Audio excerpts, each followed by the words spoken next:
চাকরির প্রতিশ্রুতি দিয়ে টাকা দাবি এবং ধর্ষণের অভিযোগে অভিযুক্ত শাসক দলের নেতার বিরুদ্ধে এবার কড়া অবস্থান আদালতের। এবার টাকার বিনিময়ে প্রাথমিকে চাকরি পাইয়ে দেওয়ার প্রতিশ্রুতির পর অন্যত্র তুলে নিয়ে গিয়ে ধর্ষণের অভিযোগে অভিযুক্ত শাসক দলের নেতা। এমনই চাঞ্চল্যকর ঘটনায় এবার হস্তক্ষেপ করলেন কলকাতা হাইকোর্টের জলপাইগুড়ি সার্কিট বেঞ্চের বিচারপতি অমৃতা সিনহা। সূত্রের খবর, প্রাথমিকে চাকরি পাইয়ে দেওয়ার নাম করে দিনহাটার এক মহিলার কাছ থেকে প্রথমে 5 লক্ষ টাকা দাবি করা হয়। এরপর তাকে অন্যত্র তুলে নিয়ে গিয়ে ধর্ষণ করে শাসক দলের ওই নেতা।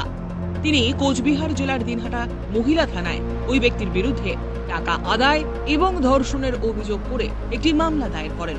তবে এরপর থেকেই মামলাটি তুলে নেওয়ার জন্য শাসক দলের নেতার তরফ থেকে হুমকি দেওয়া হচ্ছিল বলে অভিযোগকারিনী অভিযোগ করেন। এরপর আদালতের নির্দেশে তাকে পুলিশের নিরাপত্তা প্রদান এবং পরবর্তী শুনানির আগে পর্যন্ত নির্যাতিতার বিরুদ্ধে যাতে কোনো রকম আইনি পদক্ষেপ গ্রহণ করা না হয় এই মর্মে নির্দেশ জারি করল আদালত। কলকাতা হাইকোর্টের জলপাইগুড়ি সার্কিট বেঞ্চের মাননীয় বিচারপতি অমৃতা সিনহা কোচবিহার জেলার এসপিকে এই মর্মে একটি নির্দেশ দিলেন যে অবিলম্বে পুলিশের নিরাপত্তা দিতে হবে নির্যাতিতাকে। এই ঘটনার পরিপ্রেক্ষিতে পুলিশ যে এফআইআর করেছে তাকে কোনো রকম রদবদল বা নির্যাতিতার বিরুদ্ধে পদক্ষেপ গ্রহণ করতে পারবে না পুলিশ।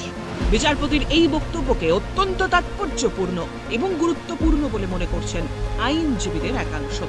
নির্যাতিতার হয়ে মামলায় সওয়াল করেন আইনজীবী সায়ন ব্যানার্জি। দিনহাটা থানায় দিনহাটা ওমেন পুলিশ স্টেশনে নির্যাতিতা যিনি ভিকটিম গার্ল, যাকে ধর্ষণ করা হয়েছিল শাসক দল ঘনিষ্ঠ এবং টাকা নিয়ে চাকরির প্রতিশ্রুতি দিয়ে একটা অন্য জায়গায় নিয়ে গিয়ে তাকে ধর্ষণ করা হয়েছিল। পরবর্তীকালে মামলা তুলে নেওয়ার জন্য তাকে আবার মারধর করা হয়, সেই নিয়ে এফআইআর হয় এবং পুলিশ প্রোটেকশন নিয়ে আদালতের দ্বারস্থ হয়েছিলেন কলকাতা হাইকোর্টের জলপাইগুড়ি সার্কিট বেঞ্চের মাননীয় বিচারপতি অমৃতা সিনহা। তিনি পুলিশ প্রোটেকশন দিয়েছেন এবং পুলিশ প্রোটেকশন দিয়ে সুপ্রিম কোর্টের যে গাইডলাইন রয়েছে, উইটনেস প্রোটেকশনের আন্ডারে যে গাইডলাইন রয়েছে, সেই গাইডলাইন অনুযায়ী নির্দেশ দিয়েছে এসপি কুচবিহারকে যাতে কোনোভাবে না ভিকটিম গার্ল অর্থাৎ যে ধর্ষিতা হয়েছেন তাকে কোনোভাবে যাতে না আর কোনো রকম ফার্দার কোনোভাবে তাকে না টর্চারের মধ্যে পড়তে হয় এবং যাতে তাকে পুলিশ প্রোটেকশন দেওয়া হয়। এবং তার একইভাবে ওদিকে এই ভিকটিম গার্লের এগেনস্টেই, এই ধর্ষিতা মহিলার এগেনস্টেই এফআইআর করা হয়েছিল। সেই এফআইআরেও নো কোয়ারসিভ অ্যাকশন, অর্থাৎ পরের ডেট অবধি পুলিশ কোনো ব্যবস্থা গ্রহণ করতে পারবে না ধর্ষিতা মহিলার বিরুদ্ধে, এই নির্দেশ পাশ করেছে। আমরা এই নির্দেশকে স্বাগত জানাচ্ছি। পরবর্তী শুনানির জন্য আমরা অপেক্ষায় থাকব।